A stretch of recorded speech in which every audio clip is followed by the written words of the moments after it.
Thank you for joining us for this sit-down discussion with Jeff Erickson, Chief Product Officer, Head of Design, and co-founder at Viable, where he shares a few words of wisdom coming from his experience running teams at high-growth startups. So Jeff, you are a self-taught designer and product leader.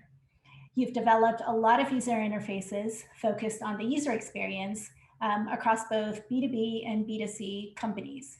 Can you share with us maybe your top 3 lessons that you'd want to impart on up and coming designers?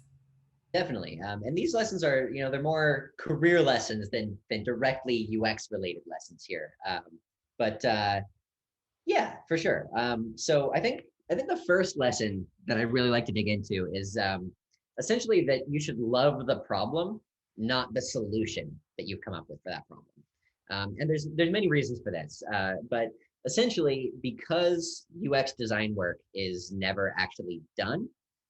You might get a solution out there and you think it's a good solution and you test it and you find all the little flaws in it and stuff, and you need to keep iterating on it. Because it's never done, the solution isn't really what you need to focus on. The problem is, because your solutions change over time, you'll essentially burn out if you keep falling in love with the solution. You ship it, you get it out in the wild, and then all of a sudden, oh, this doesn't actually solve the problem in the way that we want it to be solved for all of our users, right? And now you need to dig in and find a new solution for the new nuance that you figured out about the problem. But if you fall in love with the problem, then finding the solutions to that problem and going through the feedback loops that you need to go through to really get to the right solution for the problem can be really, really energizing. I at this point, working at Viable, I just really love the problem of getting customer feedback to the people who need it. Can you share an example of a time that you got really attached to a solution and then you realized you had to let it go? I was leading the design team at Eaze before working at Viable here. And we were working on some ETA stuff. Basically, the problem was that users didn't really understand when their order was going to get there. And a lot of stuff that I wanted to work on was on the ETA page itself. So I had this whole redesign done where you could see like the car on the edge of the map, and the map would kind of like zoom in as your car got closer. We couldn't put the actual car on the map because you don't want to actually disclose the location of that much product on the road, essentially. So I had this really cool idea for like zooming the interface in as the driver got closer. But I mean, the easiest way to solve this problem was literally for us to just send more text messages with more updates to the customer about where the driver is, essentially. And so that's what we went with. And that actually got us learning faster about the types of updates that customers wanted from us. And actually, we can figure out a good cadence for those text messages by just getting the first couple out there. So, don't get stuck with that really cool idea you had. Go after what's easiest to get your learning, and then you can build up from there. Before moving on to lesson number 2, Jeff, would you mind telling viewers what is Eaze? Eaze is a marijuana delivery company. It connects people who want to buy weed and get it delivered to them to dispensaries who deliver weed. All right, how about lesson number 2? Lesson number 2 is really that you should get all of your stakeholders involved early and often. So you never, as a designer, want to just kind of go off and do your own thing and then be like, here is my solution. You often will very quickly find that it's going to make it much harder to get buy-in for your solution, but also it's going to be you're probably not going to find the right solution without talking to all the right people first. So the number one stakeholder for any designer should be the customer. So that is making sure that you're talking either directly to the customer or to the people who do talk directly to the customer. Oftentimes when I've started projects in the past, I've had a brainstorming session essentially where I bring in stakeholders from across the company. Your stakeholders are really involved with the not just vetting your solution, but coming up with the solution is really, really key to getting both buy-in and getting to the right solution. So, talking to your customers for their needs, talking to engineers to figure out what's possible and what the easiest thing to build to solve the problem could be. And then also making sure that execs are involved early in the process so that you can avoid what I call the executive swoop and poop, where an exec comes in and says, it looks like you've done all this work, and that looks like a really beautiful design, but I have my own ideas for how this should go. So making sure that they're bought in nice and early is also key.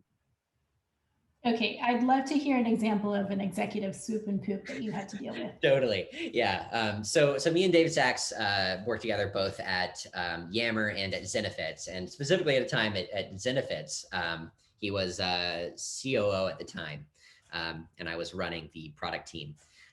But me and my team, we had a navigation system put together for our internal tools that we did through talking to each internal team and what they needed, and we basically put together the tools for each team under a navigation. So it was basically team-based navigation, and that worked for all the teams that we talked to. But David came in, he was like, well, actually, if you look at it, the data is basically a matrix, right? Like you have these data points and then you have these data points, and each way that they cross essentially should be a page in our internal systems. And so he kind of saw it as a more holistic view that would take a little bit more training for our internal teams to figure out. But once they did, the internal tool would be much, much more powerful.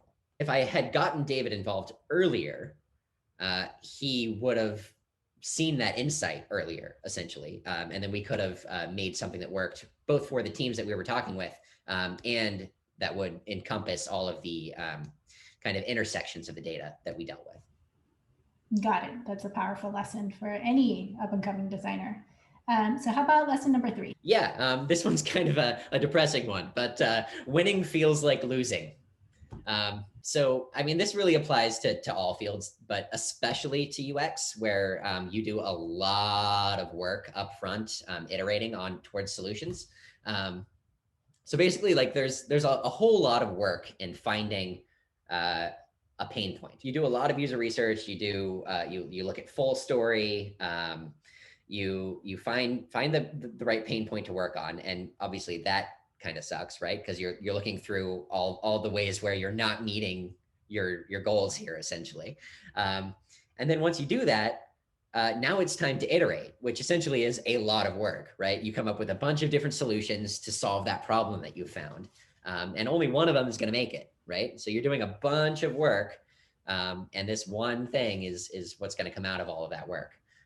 So again, kind of feels like losing, right? You're working your ass off here. And then, you need to keep learning to win. So you need to get those ideas, or that idea that you kind of whittle down, out in front of both stakeholders and customers. And what's going to happen then is they're going to poke all the holes in it. They're going to tell you everything that's wrong with it, right? But that makes it better, right? So again, winning feels like losing. And then, once you get that solution out in the wild, that starts the loop over again, right? So you go in and you watch this new thing that you've designed and built and you've sent out to users. You watch how they use it. And every designer is gonna cringe, right? Every time I open up Full Story and watch my users use the product that I've designed, I find so many ways where I did not intend them to do the things that they're doing and for them to get stuck in the places that they're stuck. And so that kind of starts the loop over again, right? So you keep learning, you keep iterating, and you keep working, but eventually you win. That makes sense. Can you share an example that brings this to life? Yeah, totally. And this is less on the design side, but this is actually a lesson that I learned from Adam Pisoni, who was the CTO at Yammer when I was there. And at Yammer, this was a while ago, so we didn't release every day. We released once a week on Fridays, and we would basically be getting the build right and everything, and making sure everything was QA'd properly. Sometimes all the way up until midnight. every Friday we would be at the office shipping until late into the night. And what we kept saying to ourselves over and over and over again was winning feels like losing, because, you know, we're just putting that much work in to make sure that everything went well for our customers. That's a great example. So with that, Jeff, I want to thank you so much for sharing your expertise. I'm sure that the viewers really appreciate it. And I look forward to having you back for a more in-depth discussion into your experiences as a product leader and a design leader.